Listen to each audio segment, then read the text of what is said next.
Kwa hiyo imekata tiketi ya kuingia hatua ya makundi. Muhimu zaidi ni kwamba Tanzania kwa mara ya kwanza tumeandika historia ya kupeleka timu zote 4 kwenye hatua ya makundi katika klabu bingwa barani Afrika na katika kombe la shirikisho. Nataka kuchukua nafasi hii kwa niaba ya serikali kuzipongeza timu zetu zote zinazotuwakilisha katika mashindano ya kimataifa.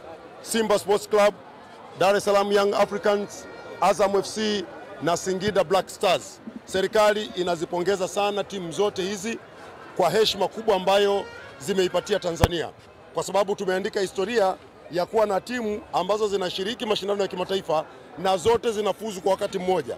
Lakini muhimu zaidi ni kwamba timu zote ziko kwenye kiwango kizuri sana. Kwa hiyo tunaamini ile ndoto tulionayo ya timu zetu kwenda kucheza fainali inawezekana.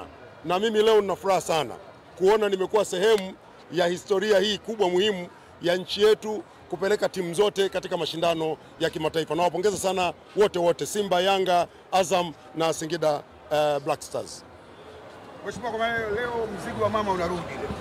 Mzigo wa mama leo unarudi kwa sababu vigezo na masharti ni kwamba timu lazima ishinde. Sio draw wala ni lazima ishinde ndio tunatoa. Kwa hiyo Simba walishachukua shilingi milioni 15 za ushindi wa kule Eswatini. Kwa hapa leo bahati mbaya wanasema maiti imepiga chafya. Kwa hiyo goli la mama limerudi, lakini kwa kweli sio mbaya. Nadhani ilikuwa ni plani ya mwalimu kwamba timu isitumie nguvu nyingi sana kwa sababu tayari ilikuwa na mtaji mkubwa wa magoli na nafasi ya kusonga mbele katika mashindano. Mheshimiwa, kwani ulikuja na shilingi ngapi?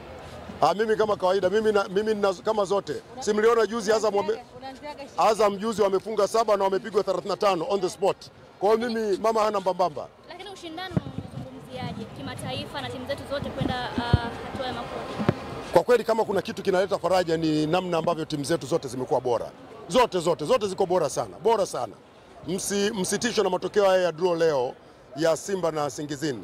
Hao Singizini nadhani wana mwalimu mzuri na benchi lao zuri la ufundi.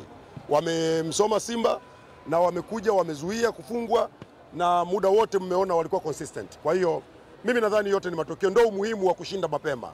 Kwa plani ya mwalimu imeenda vizuri, walishinda kwao, hapo wamedraw, Simba inasonga mbele. Hilo ndio jambo muhimu, kwamba tunaendelea na mashindano. Kwa ushindi ambao ulipata Simba kule ugenini, ulitegemea leo labda unaweza kashinda goli ngapi ambapo ukasema leo lazima huu mzigo ukae sawa kwa ajili ya Simba Sports? Kwa kusema ukweli, kwa ubora wa Simba na namna ambavyo Simba nimeiona mazoezini, nilitegemea leo wangefunga magoli mengi sana.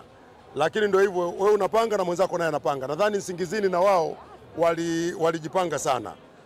Wakaja na plani yao ambayo imewasaidia kutokufungwa. Lakini kwa kweli Simba wako vizuri sana. Mimi nimewaona Simba zaidi ya hii mechi. Nimewaona mazoezini kule Bunju, timu ni nzuri sana, muwe na amani. Yaani kwenye group stage muwe na amani kabisa.